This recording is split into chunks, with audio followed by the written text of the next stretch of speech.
capítulo de número 19, nós vamos fazer uma leitura um pouquinho mais extensa. Nós vamos ler do versículo 2 ao versículo 13.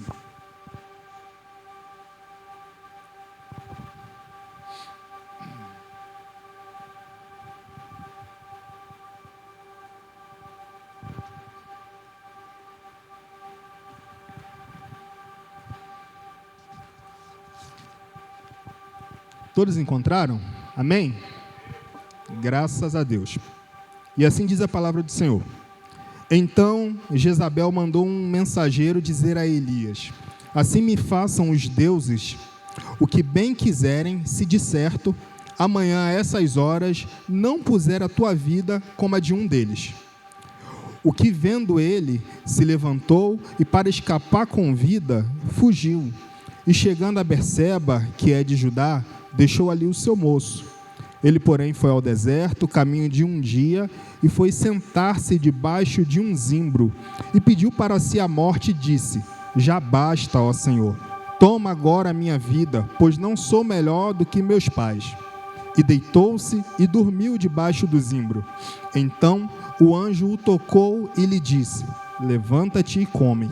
E olhou, e eis que à cabeceira estava um pão cozido sobre as brasas, e uma botija de água. Então comeu, bebeu e tornou a deitar-se.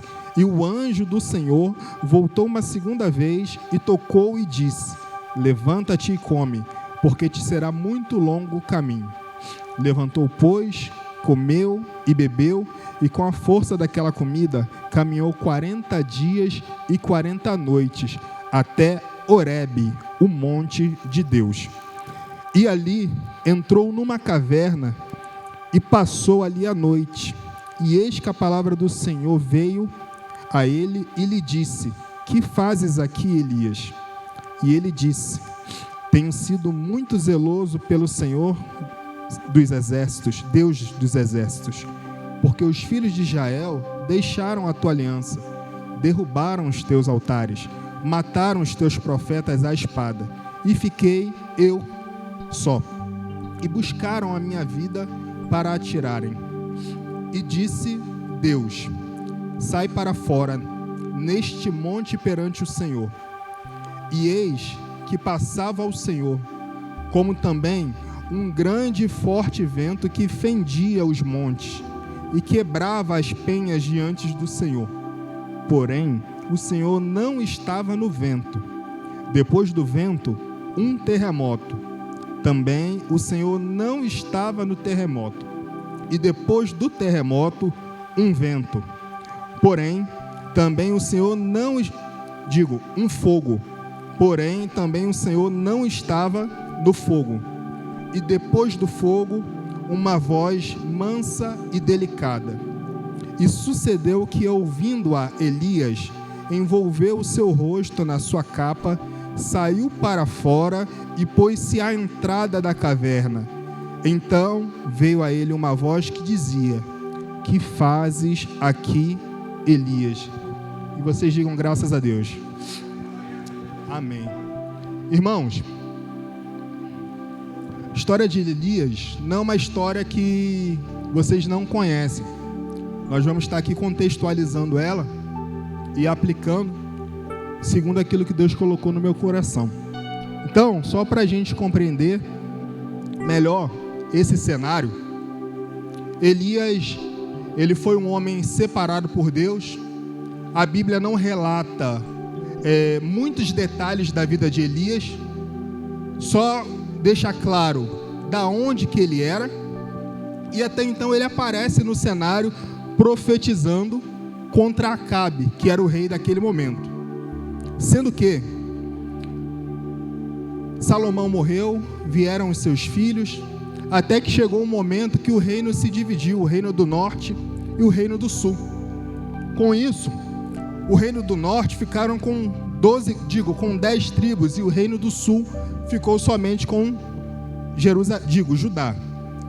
Nisso, irmãos, o povo começou a se corromper. O pai de Elias, Onri, ele tinha feito aquilo que era mal aos olhos do Senhor. E vocês sabem muito bem, principalmente quando a gente lê livro dos Números, Juízes, que quando o povo pecava contra o Senhor permitia que aquele povo sofresse, até que vinha o arrependimento, e ali o Senhor salvava, porque Ele vela pela palavra dEle. E os irmãos conhecem esse contexto histórico, a gente não precisa entrar nesses detalhes. Mas fato é que nesse momento, o pai de Acabe, que era o rei daquele momento lá, o rei daquela época, ele tinha se prostituído, ele estava adorando a outros deuses, e até que ele morre. Onri morre, depois que ele morre, Acabe assume o trono, sendo que a Bíblia vem dizendo, em versículos anteriores, que antes de Onri, nenhum outro rei tinha abominado tanto o Senhor quanto a ele. Mas pouco tempo depois, a Bíblia relata que Acabe, ele conseguiu ir além do seu pai. Ele conseguiu ofender, ele conseguiu confrontar o Senhor ainda mais, abominando ao Senhor. Por quê? Porque ali ele se casou com Jezabel. No momento que ele se casa com Jezabel, é introduzida de maneira mais forte a idolatria. Foi construída uma casa para Baal, e ali aquele povo adorava Baal. E é nesse contexto que aparece esse Elias, o tisbita, né? Que só sabe que ele era de Tisbe, e que num determinado momento da história ele aparece profetizando contra Acabe. E aqui eu já quero deixar algo aqui para vocês, que pouco se sabe sobre a origem de Elias, somente que ele era de Tisbe. Mas quando Deus quer usar alguém, não importa a fama, mas a disponibilidade. Eu vou repetir, não importa, irmão, se você é famoso, se você tem grandes agendas ou não, importa a sua disponibilidade para que Deus use a sua vida para alcançar o objetivo. E ali se encontrava Elias, naquele momento da história. E Elias vira para Acabe e deixa bem claro: não vai chover enquanto eu não falar. Durante anos não vai chover. E ali ele fala, sendo que essa palavra dele da chuva, de que não vai chover, não é somente relacionado ao fenômeno da natureza que é a chuva.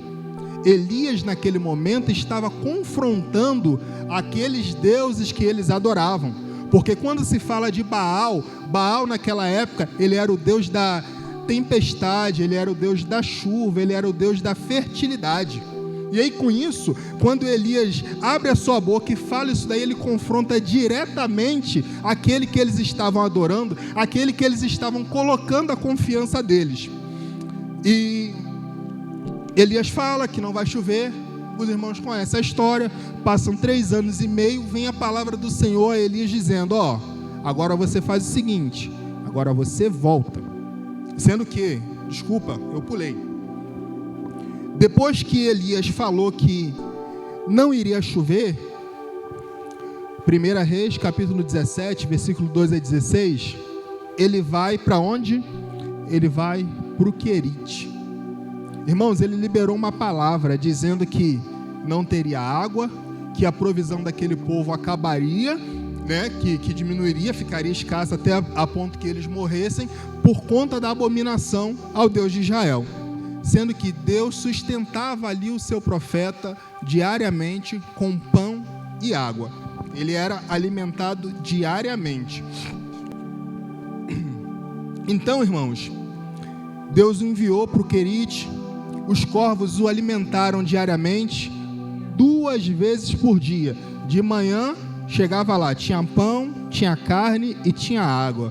Quando chegava à noite, a mesma coisa. A palavra foi liberada, mas Deus sustentou o profeta. E ali ele ficou. E aqui nós aprendemos que é importante a gente ter a dependência de Deus. Porque quando a gente depende de Deus, a gente consegue viver o sobrenatural. O ribeiro seca, e a partir daquele momento Deus fala para ele ir a Sarepta. Chegando em Sarepta, ele encontra uma viúva.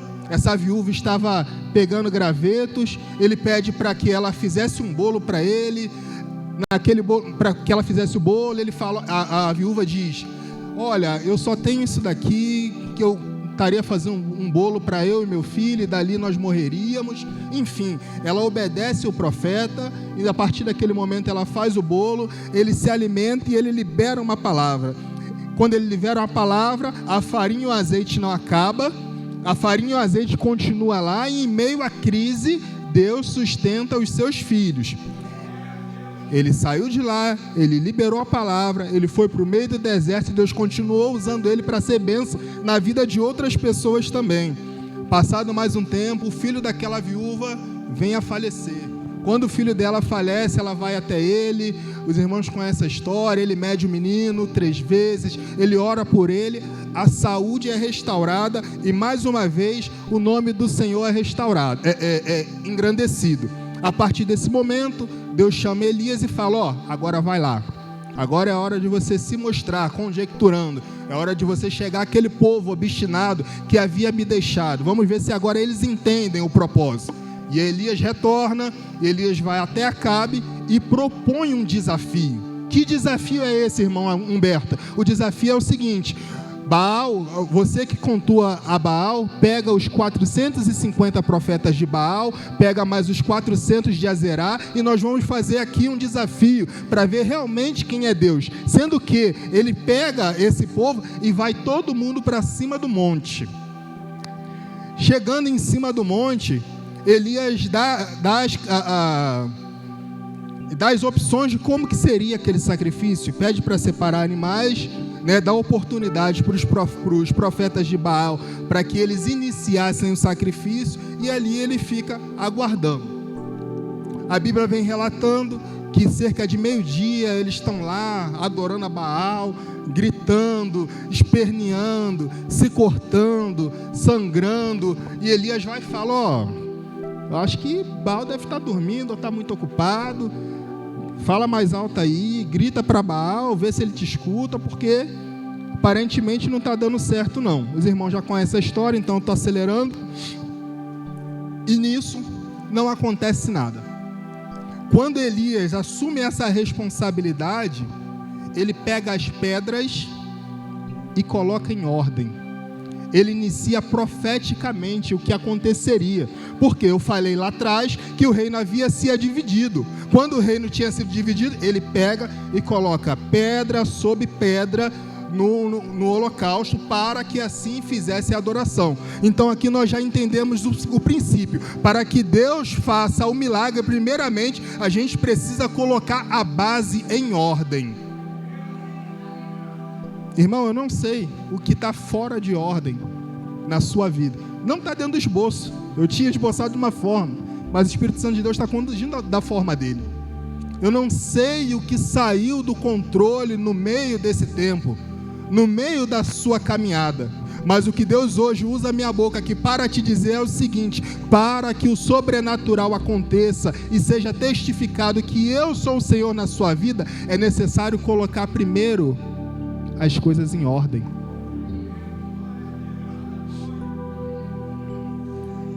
E a história vem relatando que ele coloca as pedras em ordem, ele faz uma vala, vamos dizer assim, em volta. Ele coloca a lenha, ele coloca o sacrifício, ele coloca a água, pede para que jogassem a água 3 vezes. Aquela água transborda, ali demonstrando já a água é a simbologia do Espírito Santo. Então, só para vocês entenderem como era algo muito profético que ele estava fazendo naquele momento. E nisso, ele para e ora ao Senhor. Quando Elias ora ao Senhor, o que acontece? Desce fogo do céu. Quando o fogo do céu desce, o holocausto é consumido. Toda aquela água, todos aqueles alimentos que ali se encontravam é consumido, e era a resposta ao povo dizendo: só para deixar claro, esse Deus aí que vocês cultuavam, achando que era o Deus verdadeiro, não vale de nada. E aquele povo de Israel entende, só o Senhor é Deus, e eles proclamam que só o Senhor é Deus, e ontem, hoje, eternamente, só o Senhor é Deus em nossas vidas. comprovado que Deus era poderoso para aquele povo, Elias dá uma ordem: agora vá e matem todos os profetas de Baal. E assim aquele povo que outrora estava adorando outros deuses, acredito eu, isso sou eu conjecturando na minha mente, começaram a se lembrar das histórias que seus pais contavam, do que Deus de Israel havia feito com eles lá no passado, como tinha tirado eles do Egito com mão forte, a provisão que ele havia feito no deserto, a sandália que não acabava, a roupa que crescia no corpo, a provisão, um maná diário, enfim. Isso é eu conjecturando, irmão. Até que chegamos no ponto que nós lemos. Quando chega no ponto, após essa vitória,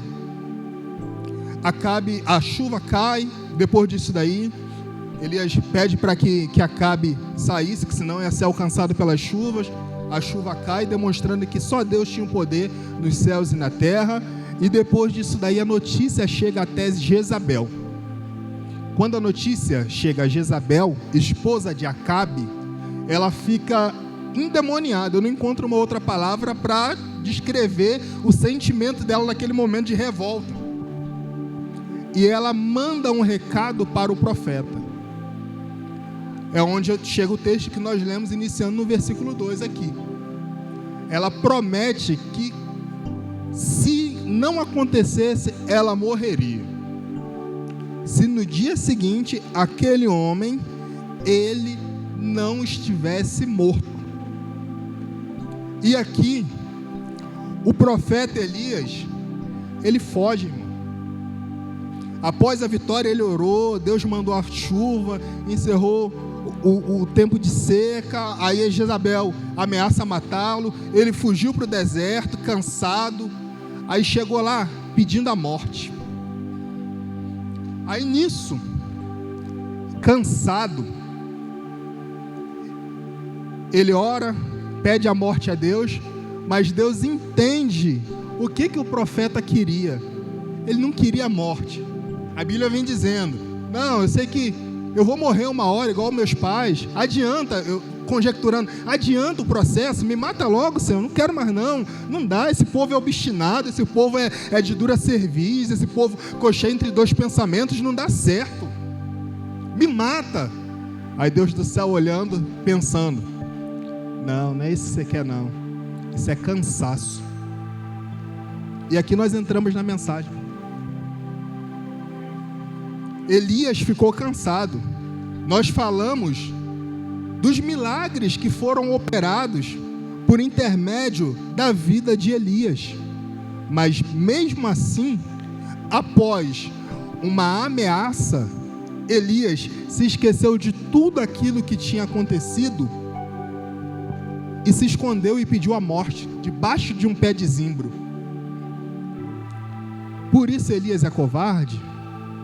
Não, irmão. Tem momentos que o staff vem, que o cansaço bate, que a boca às vezes até fala algo, mas não é exatamente o que está no fundo do seu coração. Às vezes a gente ora para Deus e fala assim: Senhor, cansei, dá mais não. Nossa, tanta luta, tanto sofrimento. Tenho feito tanto, tenho me empenhado na tua obra. Parece que as coisas não acontecem. Quando a gente vence uma batalha, daqui a pouco surge outra. Meu Deus, que luta é essa? Eu não aguento mais não, Senhor. Seguinte, eu estou aqui na terra, mas se o Senhor quiser me levar, é bom que acabe esse sofrimento. Está difícil. Mas na realidade, no interior da alma está dizendo: Senhor, eu só quero o teu colo. Só quero descansar, eu estou cansado, eu estou cansada. Eu preciso ouvir a sua voz, eu preciso perceber o Senhor nos mínimos detalhes cuidando de mim. E aqui, Deus mostra para Elias o cuidado que ele tinha com a vida dele. Ele alimenta aquele homem. Ele alimenta, ele fortalece aquele homem. E ele pede, depois dele se alimentar 2 vezes, ele pede para ele ir caminhar os 40 dias. E interessante é que essa caminhada dos 40 dias, ele chega no Monte Horebe. Onde é o Monte Horebe, Humberto? O Monte Horebe é o monte de Deus. O Monte Horebe é o mesmo monte que Deus havia se revelado a Moisés, onde nós conhecemos a história que a sarça ardeu e não se consumiu, chamou a atenção de Moisés, e ali foi um momento de encontro. É nesse monte, exatamente nesse monte, onde também a lei do Senhor, o Senhor apresentou para Moisés, para entregar para toda aquela nação. Então naquele monte lá, foi um local de encontro pessoal, e Deus se manifestou ali para o profeta. Tá, você está falando, Humberto, eu estou tentando entender o rumo que essa mensagem está tomando. Eu já entendi o que aconteceu na vida de Elias, e agora você chegou no Monte Horebe. Sim, chegou no monte de Deus. É porque no monte de Deus, irmãos, é o momento que a gente tem um contato direto com Deus. É o local onde a gente vive experiências que outrora a gente não tinha vivenciado. Então, eu disse para vocês que Moisés foi chamado pelo Senhor no monte. Nesse mesmo monte, a tábua da lei, os 10 mandamentos, foram passados também para Moisés. E agora, nesse mesmo monte, com a força daquela comida que ele tinha caminhado, que ele caminhou 40 dias e 40 noites, ele chega. Ué, como assim? Como é que é esse negócio? Me explica essa situação. É simples. Quando o cansaço bate, quando o desânimo bate, quando a frustração chega aos nossos corações, a gente não deve pegar o Instagram, o Facebook e colocar lá: estou me sentindo triste, estou me sentindo abandonado, estou cansado da vida. Não, o que o Senhor está nos ensinando aqui hoje é o seguinte: no momento que o cansaço vier, no momento que o desânimo vier, a única coisa que você precisa é alimentação e chegar até o meu monte. Ah, acho que você não entendeu não. O que você precisa é só um momento particular comigo. Você não tem que abrir a sua boca e expor o seu coração para as outras pessoas, passando aquilo que passa na sua mente. Não, não é isso. Não é as pessoas que vão resolver o seu problema. Quem vai resolver o seu problema sou eu. Então, no momento da adversidade, no momento do conflito, no momento da confusão na nossa mente, daquela guerra espiritual, nós não devemos recorrer às outras pessoas, nós devemos recorrer ao Senhor, porque é Ele que dá força ao cansado, é Ele que dá força. Então o Senhor nos traz essa reflexão na noite desse dia, para entender: opa, está acontecendo? Tá, mas fica tranquilo. Da mesma forma que está acontecendo na sua vida, aconteceu na vida dos profetas. Às vezes entrou alguém aqui nessa noite, triste, chateado, cansado, achando que tudo acontece comigo, parece que é só comigo, parece que tem uma nuvem, para onde eu vou, essa nuvem vai atrás, e é uma nuvem negra, não tem explicação. Não, não é só contigo não. Ué, mas por que se levantam grandes batalhas então na minha vida, Humberto? Porque também virão grandes milagres através da sua vida. Porque também terão grandes experiências com Deus através da sua vida. Mas para isso é necessário a gente entender que nós precisamos se achegar ao Senhor. Nós precisamos chegar a Ele e expor a Ele as nossas necessidades, e não o colega.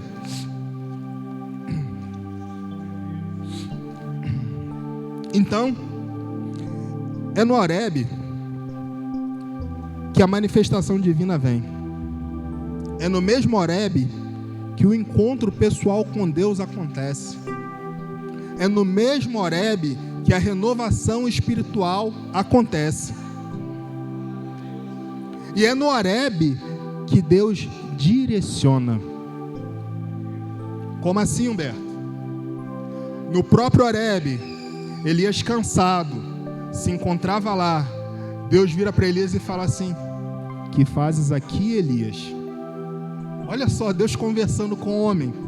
Aí Elias vai e coloca aquilo que está dentro do coração dele: Senhor, eu estou tão zeloso, eu estou cansado, parece que só tem eu, tudo está acontecendo, estou apregoando a tua palavra, estou fazendo o que o Senhor está mandando, mas esse povo continua fazendo o errado, não dá mais. Aí Deus fala para ele: não, rapaz, seguinte, não é só você não, pode ficar tranquilo, eu vou deixar mais 7.000 lá também, que não vão se dobrar não.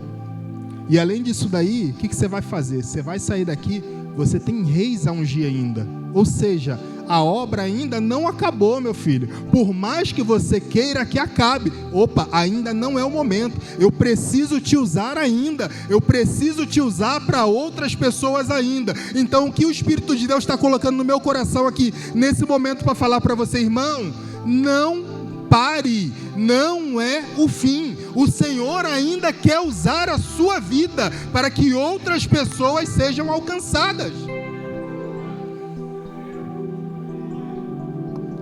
Mas para que a gente tenha esse direcionamento do Senhor, é necessário que a gente suba ao Horebe. É necessário que a gente tenha esse encontro com Deus. Então, irmãos, depois disso, Elias unge reis, profeticamente a nação retorna.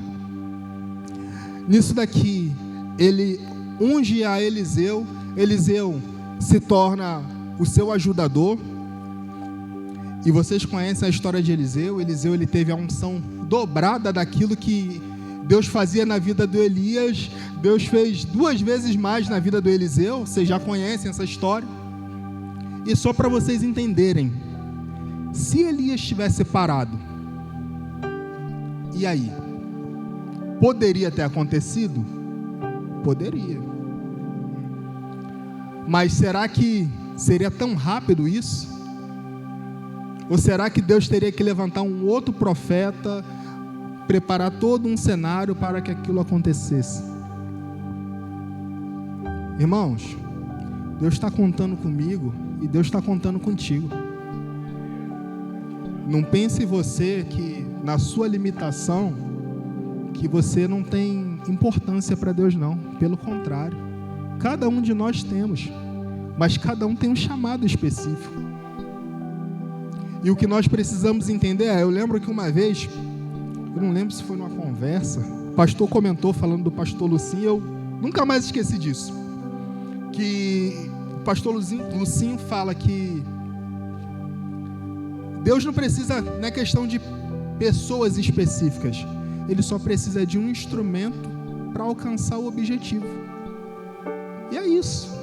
E é sobre isso. A gente precisa entender que esses instrumentos para alcançar o objetivo é você, somos nós. Então, quando nós entendemos isso, nós somos alcançados pelo Senhor e outras vidas são alcançadas através de nós também. Já estou caminhando para o final, já estamos bem próximo do final. Então, irmãos, o ministério de Elias, ele nos ensina várias verdades espirituais. Deus levanta homens em tempos de crise. Quando a idolatria ela dominava Israel, Deus levantou Elias no meio daquela confusão. Eu quero dizer uma coisa aqui para você. Deus ainda levanta pessoas. Deus ainda levanta pessoas para confrontar o pecado, para confrontar a injustiça, a imoralidade. Deus ainda usa pessoas. Segunda lição: a obediência gera provisão. No Querite, Deus sustentou Elias. E o que nós aprendemos aqui? que se a gente está debaixo de uma palavra, obedecendo aquilo que o Senhor está mandando, Ele vai nos sustentar, irmão. Ele sustenta. Ele não nos deixa desamparado. Terceira, Deus age no ordinário e no extraordinário. Como assim? No Carmelo, o fogo desceu, lembra? Do embate lá, o fogo desceu. No Horebe, aqui é interessante, Deus fala com uma voz mansa. E é interessante, né? Às vezes a gente chega na igreja com aquele pensamento assim, não, o culto hoje tem que ser aquele pipoco, pessoal falando em línguas, aviãozinho, aquela confusão. Irmãos, tem culto que é assim, que Deus se manifesta dessa forma? Tem. Mas isso é uma regra? Não. A obra é de Deus, Ele faz do jeito dele. Elias olhou lá, viu aquele vento forte. Eita, é Deus. Quando ele presta atenção, não é Deus não. Daqui a pouco, terremoto. Eita, procurando Deus no terremoto? Também não. Daqui a pouco, fogo. Também não. Daqui a pouco, uma voz mansa e suave. Uma brisa. Deus fala com o profeta. Deus fala comigo e fala contigo. Então, que a gente abra o coração para entender que Deus faz da forma que Ele quiser. A obra não é engessada, é Ele que faz, Ele é o dono da obra. Ele faz do jeito dele. Até os fortes enfraquecem. Quarto ponto. Até os fortes enfraquecem. Elias, como eu falei para vocês, homem muito usado por Deus. Através dele foram feitos grandes milagres. Deus usou a vida dele para operar grandes milagres. Mas ele cansou. Ele fugiu. Ele desanimou. Ele pediu a morte. Mas Deus não o condenou. O alimentou, fortaleceu e renovou sua missão. Eu vou mudar aqui agora. Eu vou ler aqui, você vai pensando. Cada um pensa o seu próprio nome. Não precisa falar não. Quando eu ler aqui, quando eu falar Elias, você automaticamente já pensa o seu nome, tá? Eu vou ler falando meu nome, tá? Humberto fugiu, desanimou e pediu a morte. Mas Deus não o condenou.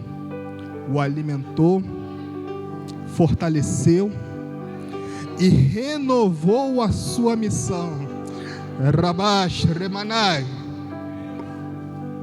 Da mesma forma que Deus fez na vida de Elias, Ele faz na minha e na sua vida. Oh, glória a Deus. Aleluia. Quinto ponto. Estamos chegando no final. Todo encontro com Deus gera propósito. Como assim? No Horebe, Elias recebeu instruções novas. Deus direcionou o que ele precisava fazer. Depois da crise, veio a convocação. Deus sempre tem um objetivo, irmão. Deus sempre tem um objetivo na minha e na sua vida. E o sexto ponto. A obra de Deus, ela não para. A obra de Deus não para. Elias ungiu Eliseu, mostrando que Deus tem sempre continuidade para a sua obra. Então, irmãos, é sobre isso. Não é acontece com Humberto e para no Humberto. Acontece com a pastora Cássio e para nela. Acontece no pastor Félix e para nele. Acontece com a irmã Nalda e para nela. Não, irmãos, é continuidade. Nós somos instrumento e através dessa nossa instrumentalidade o Senhor alcança outras pessoas. E a obra, ela continua. Diante dessa palavra, o que eu quero dizer para vocês é o seguinte: eu não sei como você entrou por essas portas, não sei aquilo que você está enfrentando, não faço a mínima ideia, não sei se é um tempo de seca, não sei se é um momento de desconforto, eu não sei se é um momento de perseguição, se é um momento de cansaço, não sei. Ou se você está só se sentindo, está só não, ou se você está se sentindo só no deserto. Eu não sei. Eu não faço a mínima ideia. Mas eu quero dizer uma coisa: o Senhor está ao teu lado, irmão. Lembre, é no Horebe que você encontra Ele. Grave isso. A situação está apertando. E agora, irmão Humberto, o que eu faço? Eu estou sem força nenhuma. Para mim, dá mais não, hein? Estou cansado, estou cansada. O que o Senhor está falando? Ei, vou te alimentar aqui, Está vendo o alimento diário que você está recebendo? A palavra de Deus sendo lançada, trazendo ânimo. Você está começando a entender? Então foi alimentada agora. Particular com Deus. Vai pro Horebe. Vai ter um encontro particular com Deus.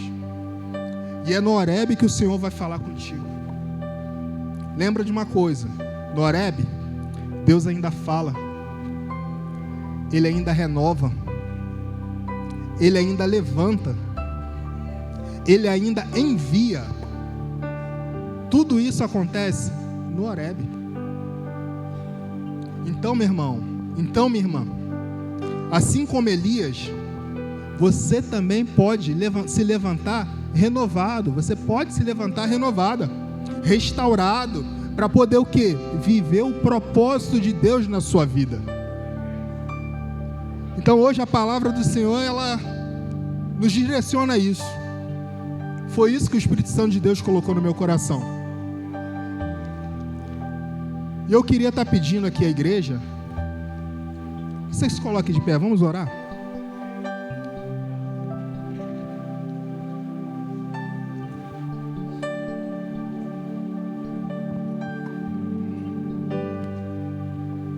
Pode vir.